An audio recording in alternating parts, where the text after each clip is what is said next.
Hello students, we are going to start a very interesting chapter today of class 9th. Subject physics and the chapter name is motion. It is chapter 8 according to NCERT. Okay?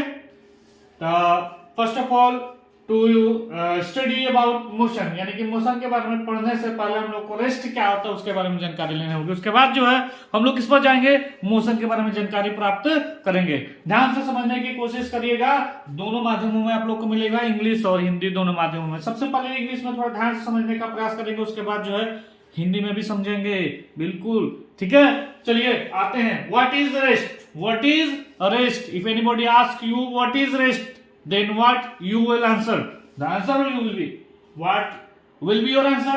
The answer will be, a body is said to be in rest if it do not changes its position with respect to other objects. Focus on this sentence. If it do not changes its position with respect to other objects, यानी कि किसी दूसरे objects के respect में अपने position में कोई अगर बदलाव नहीं करता, परिवर्तन नहीं करता है। कब परिवर्तन नहीं करता है? समय बीतने के बाद भी। समय बीत जाता है फिर भी अपने पोजीशन में अगर कोई चेंजिंग नहीं लाता है तो ऑब्जेक्ट क्या कहलाएगा? रेस्ट में होगा। वो ऑब्जेक्ट किस में होगा? रेस्ट में होगा। बात समझते हैं फिर से। कोई बॉडी रेस्ट में कब होगी? नॉर्मल हम लोग कहते हैं कि बॉडी रेस्ट में कब होती है? जब वो मूव नहीं करती। सिंपल सी बात है, जब कोई बॉडी मूव नहीं करेगी क्या किसमें होगी? वो रेस्ट में होगी। लेकिन इसको फिजिक्स के लैंग्वेज में अगर बताना चाहें तो कहेंगे कि समय बीतने के बाद भी, समय बीत रहा है, जैसे कि हम खड़े हैं, समय पास कर रहा है ना, 1 सेकंड हो गया, 2 सेकंड हो गया, 3 सेकंड हो गया, 4 सेकंड हो गया, लेकिन हम अपने पोजीशन में कोई बदलाव नहीं करें। किसके रिस्पेक्ट में? हो सकता है कि जो स्टैंड हमारे सामने है उसके रिस्पेक्ट में है, हम ले तो उसके रिस्पेक्ट में भी हम किस में है? रेस्ट में है। हमारे सामने अलमारी हो, चाहे कुछ भी हो, दीवार हो, उसके रिस्पेक्ट में भी हम लोग किस में है? रेस्ट में है। समझ में आया? क्योंकि समय बीत रहा है लेकिन हम अपने पोजीशन में कोई बदलाव नहीं कर रहे हैं तो हम किस में कहलाएंगे? रेस्ट में। ठीक है, तो a body said to be in rest if it do not changes its position with respect to other objects with the passes of time, then that body will be in rest. For example, a book lying on a table. एक किताब है जो यहाँ table पे पड़ी हुई है। आई बात समझ में? तो ये है आपका रेस्ट के बारे में कुछ जानकारी। ठीक है, बात समझ में आई? अब चलिए, अब इसमें हम किसको बात करते हैं भाई? मोशन। What is motion? हम लोग मोशन को समझने के लिए हो गए हैं बिल्कुल तैयार। अब देखिए हम लोग क्या पढ़ने वाले हैं? मोशन। मोशन क्या होता है? What is motion? इसमें थोड़ा सा बदलाव कर देंगे, हमारा मोशन का डेफिनेशन निकल जाएगा। A body is said to be in not rest, in motion when it will be in motion if it changes its position with respect to other objects with the passes of time। कहने का मतलब ये है कि कोई body rest में थी तो बता दिए कि रेस्ट में रहती है तो भाई अपने समय बीतने के बाद भी दूसरे ऑब्जेक्ट के रिस्पेक्ट में अपना कोई पोजीशन में बदलाव नहीं करती है तो वो बॉडी रेस्ट में होती है। यदि बदलाव कर देगी दूसरे ऑब्जेक्ट के रिस्पेक्ट में समय बीतने के बाद दूसरे कि ऑब्जेक्ट के रिस्पेक्ट में अगर वो पोजीशन में अपना परिवर्तन कर देती है कोई बॉडी तो किसमें कहलाएगी? मोशन में। फिर से थोड़ा धीरे से समझने का प्रयास करिएगा, थोड़ा स्पीड को कम करते हुए समझाते हैं। A body is said to be in motion if it changes its position. If it changes its position यानी कि अपनी अवस्था में, यानी कि अपने पोजीशन में, अपनी स्थिति में अगर कोई परिवर्तन लाता है किसके? किसी दूसरे ऑब्जेक्ट के रिस्पेक्ट में समय बीतने के बाद, उसे क्या कहेंगे? ऑब्जेक्ट क्या होगा? वो मोशन में होगा। ठीक है, जैसे कि a car moving on road, a car moving on a road, moving on a road यानी कि रोड पर कोई कार अगर मूव कर रही है तो क्या है? मोशन में है। कहने का मतलब ये हुआ वो किसी के रिस्पेक्ट में हो सकती है, किसी दुकान के रिस्पेक्ट में ले लेंगे, किसी कोई आदमी खड़ा हो उसके रिस्पेक्ट में, पेड़ खड़ा हो, पेड़ है, पेड़ के रिस्पेक्ट में भी ये जो कार होगी क्या होगी? मूविंग स्टेट में होगी। ठीक है, तो इस तरीके से हम दोनों बातों को आप लोगों को जिक्र करके दिखा दिए।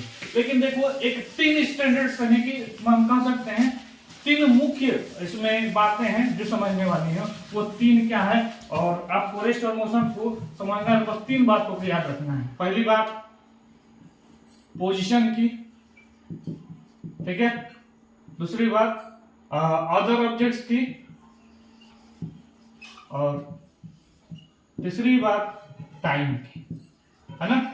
अगर पोजीशन में बदलाव हो जा नहीं होता है, किसी दूसरे ऑब्जेक्ट के रिस्पेक्ट में अगर पोजीशन में बदलाव नहीं होता है समय बीतने के बाद, तो ऑब्जेक्ट क्या होगा, क्या होगा, ऑब्जेक्ट रेस्ट में।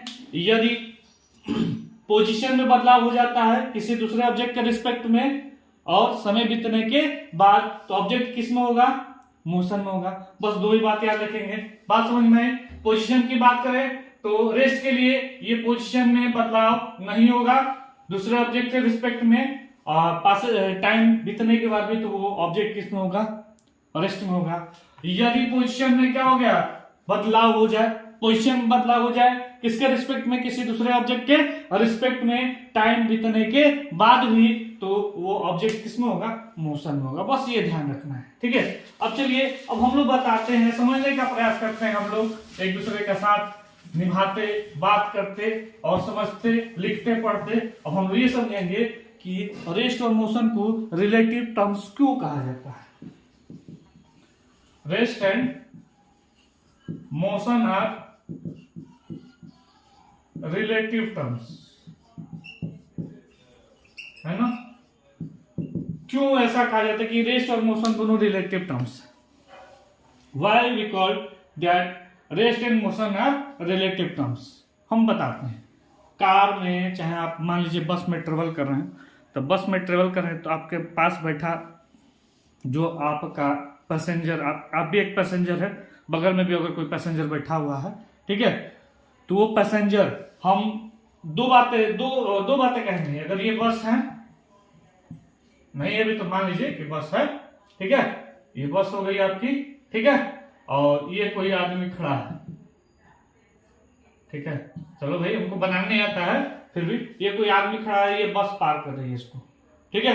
तो ये इस आदमी के रिस्पेक्ट में, यहाँ पर अगर दो लोग बैठे हों, यहाँ पे दो लोग बैठे हों, ठीक है, यहाँ पे मान लो यहाँ पे दो लोग बैठे हों, पैसेंजर दो बैठे हैं, इसके रिस्पेक्ट में ये दोनों किसमें होंगे, ये दोनों किसमें होंगे, मोशन में होंगे, क्योंकि ये गाड़ी किसमें है, मोशन में है। आ रही बात समझ में। लेकिन इन दोनों के रिस्पेक्ट में, एक दूसरे के रिस्पेक्ट में, ये दोनों पैसेंजर के रिस्पेक्ट में, ये दोनों किसमें होंगे, ये दोनों होंगे किसमें, रेस्ट में होंगे, है ना। तो सेम जो मतलब कि सेम ऑब्जेक्ट्स किसी दूसरे के रिस्पेक्ट में मोशन में है और एक दूसरे के रिस्पेक्ट में सेम ऑब्जेक्ट किसमें है, रेस्ट में है। तो कोई चीज एट द सेम टाइम किसी दूसरे ऑब्जेक्ट के लिए रेस्ट में हो सकती है और किसी अन्य के रिस्पेक्ट में क्या हो सकता है, रेस्ट में हो सकता है। यानी कि दोनों साथ साथ संभव है, लेकिन बस ये ध्यान रखें किसके रिस्पेक्ट में आप बात कर रहे हैं। आई बात समझ में। पैसेंजर बस में बैठे पैसेंजर के रिस्पेक्ट में बात करेंगे तो वो ऑब्जेक्ट किस में होगी, रेस्ट में होगी, क्योंकि आपका पोजीशन में बस के अंदर में परिवर्तन नहीं हो रहा, आपका पोजीशन आप जहां थे वैसे ही दिख रहे हैं, ठीक है। लेकिन किसी दूसरे ऑब्जेक्ट के रिस्पेक्ट में आप किस में होंगे, किस में होंगे, आप मोशन में होंगे। तो इसीलिए rest and motion are relative terms कहे जाते हैं कि रेस्ट और मोशन क्या है, रिलेटिव टर्म्स है, क्योंकि at the same time an object is in rest for one object and at the same time the same object for other person are in motion, ठीक है। तो दोनों बातें हो सकती हैं कि कोई ऑब्जेक्ट जो है किसी एक ऑब्जेक्ट के लिए रेस्ट में होगा तो किसी दूसरे ऑब्जेक्ट के लिए क्या हो सकता है, मोशन में हो सकता है। इसीलिए रेस्ट एंड मोशन को हम लोग क्या कहते हैं, रिलेटिव टर्म्स कहते हैं, ठीक है। अब आते हैं किसके रिस्पेक्ट में बात करते हैं, अब आते हैं डिस्टेंस। हम लोग समझेंगे कि डिस्टेंस क्या है, व्हाट इज डिस्टेंस, ठीक है, व्हाट इज डिस्टेंस। चलो डिस्टेंस समझते हैं। The actual path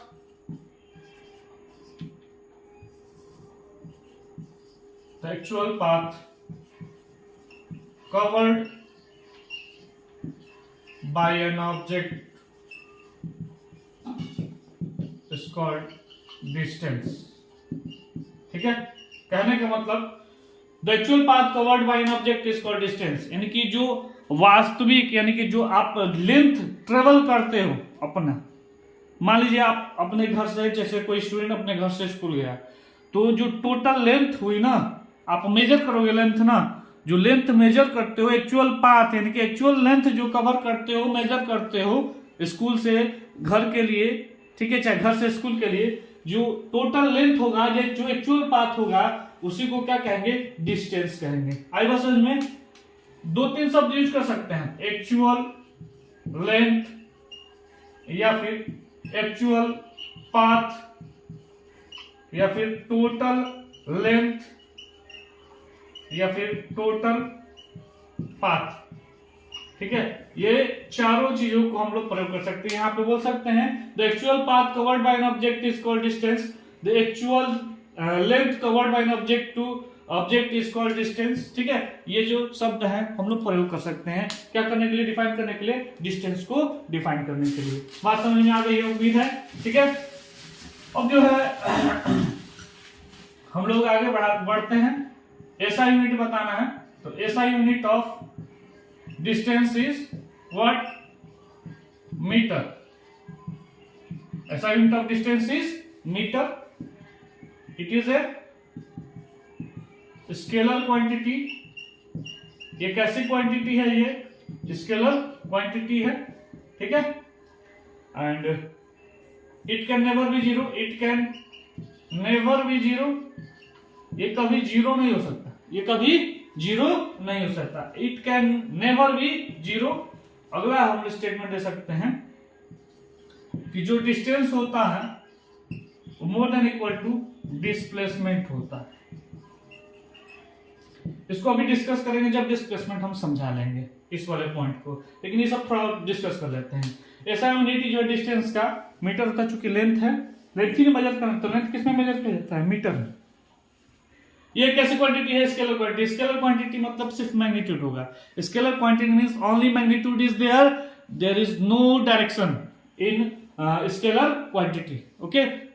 A quantity is a scalar quantity if it has only magnitude, no direction। कहने का मतलब सिर्फ मैग्नीट्यूड होगा, वैल्यू पता होगी 10 किलोमीटर, 5 किलोमीटर, 6 किलोमीटर, लेकिन किस डायरेक्शन में ये बता नहीं होगी। इसलिए ये क्या होती है, स्केलर क्वांटिटी होती है। और ये कभी भी जीरो नहीं होता है। 2 किलोमीटर, 1 किलोमीटर, 5 किलोमीटर, आधा किलोमीटर, कुछ भी होगा, लेकिन होगा, ठीक है। Distance is more than equal to displacement. इसको अभी थोड़ी देर में समझेंगे, एक एग्जांपल के माध्यम से आप लोग समझ में आ जाएगा। चलिए देखते हैं आगे हम लोग डिस्कस करते हैं किसके बारे में, डिस्प्लेसमेंट के बारे में। किसके बारे में, डिस्प्लेसमेंट के बारे में, ठीक है। व्हाट इज डिस्प्लेसमेंट, ठीक है। डिस्प्लेसमेंट क्या होता है उसके बारे में डिस्कस करेंगे हम लोग। व्हाट इज डिस्प्लेसमेंट, डिस्प्लेसमेंट, ठीक है। डिस्प्लेसमेंट क्या होता है वो समझेंगे, ठीक है। पहले लिख लेते हैं, उसके बाद और ढंग से समझाते हैं। तो shortest distance between initial and final position, initial and final point, initial and final point, okay. It is called, is known as, you can write, is known as what, displacement, displacement, okay. The shortest distance between initial and final point is known as displacement। यानी कि सबसे पहले समझेंगे इसको, उसके बाद आगे initial और फाइनल मतलब पॉइंट मतलब क्या है। जैसे कि आप क्या करते हो, स्कूल से छोड़ो, घर से स्कूल की डिस्टेंस को, या फिर घर से क्या करते हैं, बाजार की डिस्टेंस को, मार्केट की डिस्टेंस को, घर से आप किसी प्लेग्राउंड की डिस्टेंस को, या फिर किसी भी डिस्टेंस को आप कहां से आप शुरुआत करते हैं, एक तरह से मेजर करते हैं आप अपने घर से, ठीक है। तो आपका घर क्या होगा, इनिशियल पॉइंट। मान लो आप घर से स्कूल गए, तो आपका घर क्या है, इनिशियल पॉइंट है, और स्कूल क्या होगा, आपका फाइनल पॉइंट होगा। तो स्कूल और घर के बीच की आपकी जो शॉर्टेस्ट डिस्टेंस होगी ना, वही क्या होगी, उसे क्या कहा जाएगा, डिस्प्लेसमेंट कहा जाएगा, ठीक है। इमेजिन कि आप क्या कर रहे हो कि घर से निकले, ठीक है, ईस्ट डायरेक्शन में, किस डायरेक्शन में, ईस्ट डायरेक्शन में, और 4 किलोमीटर ट्रेवल किए, और आप जो है नॉर्थ डायरेक्शन में चलते हुए लेफ्ट मोड़ के नॉर्थ डायरेक्शन में गए, और आप 3 किलोमीटर मूव किए, ठीक है। तो इस केस में अगर कोई पूछ दे आपको कि आप बताओ कि डिस्टेंस और डिस्प्लेसमेंट कितना होगा, तो देखो जो टोटल डिस्टेंस होगा ना, टोटल डिस्टेंस होगा जो total distance will be 7 kilometre. 4 and 3 how many kilometres? 7 kilometres. And if anybody ask you the shortest distance will be between A and C. ये आपका टोटल पाथ कवर्ड हो गया. ये जो शॉर्टेस्ट डिस्टेंस है ये डिस्टेंस आपके क्या होगी? शॉर्टेस्ट डिस्टेंस होगी. तो चलिए AC इक्वल टू क्या निकालेंगे? आपका AB का स्क्वायर पाइथागोरस थ्योरम का प्रयोग कर लेते हैं. ठीक है.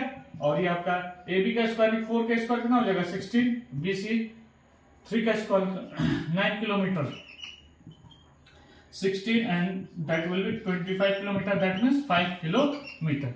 क्लियर है? तो देख लो ये आपका टोटल डिस्टेंस 7 किलोमीटर है एंड जो शॉर्टेस्ट डिस्टेंस आपका AC है वो कितना है? 5 किलोमीटर. हमने अभी पीछे लिखे थे कि जो डिस्टेंस होता है more than equal to displacement होता है. डिस्प्लेसमेंट.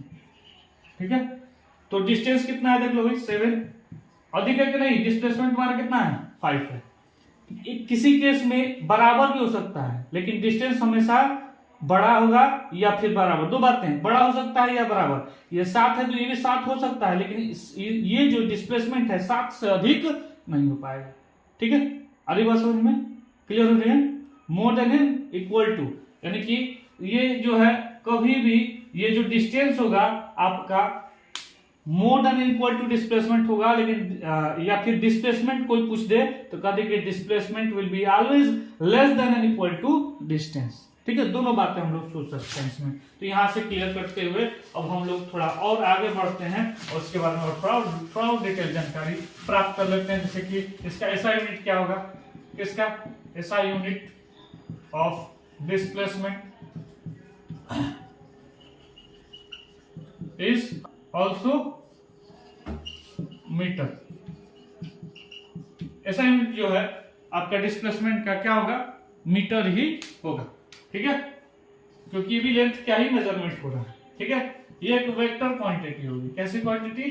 वेक्टर. क्योंकि इसमें हम लोग देखो डायरेक्शन भी बता रहे थे है ना कि डायरेक्शन मेजर किया जा रहा है कि ईस्ट चलो, वेस्ट चलो, नॉर्थ चलो, किधर. मैग्नीट्यूड के साथ डायरेक्शन भी आ जाए. यदि मैग्नीट्यूड के साथ डायरेक्शन भी आ जाए तो हम कहेंगे ये कैसी क्वांटिटी है? एक वेक्टर क्वांटिटी है. ठीक है. और ये जो है इट कैन बी 0, नेगेटिव और पॉजिटिव तीनों हो सकता है. It can be that means displacement can be 0, negative और पॉजिटिव तीनों हो सकते हैं. तीनों हो सकता है. ठीक है. अगली बात वही जो डिस्प्लेसमेंट वाली बात है. Displacement is less than equal to distance. Okay. यही बात जो डिस्टेंस वाले केस में हम लोग लिखे थे. तो ये रहा आपका क्या हुआ? डिस्प्लेसमेंट. ठीक है. तो इस तरीके से हम लोग चार कंसेप्ट कर सकते हैं. Rest, motion, distance and displacement. ये चार जो है हम लोग कंसेप्ट को समझे. ठीक है. क्लियर है? I think it is clear ना. अब हम लोग अगले क्लास में डिस्टेंस और डिस्प्लेसमेंट से रिलेटेड क्वेश्चंस यानी कि एग्जांपल्स करेंगे और यूनिफॉर्म और नॉन यूनिफॉर्म मोशन के बारे में जानकारी प्राप्त करेंगे अगले क्लास में. ठीक है. तो for this class it is enough now. Okay. And next class we will discuss about distance. We have already discussed about distance, displacement, rest and motion, and next topic will be examples will be done on distance and displacement, and in that video only we will discuss about uniform and non-uniform motion. Okay, thank you.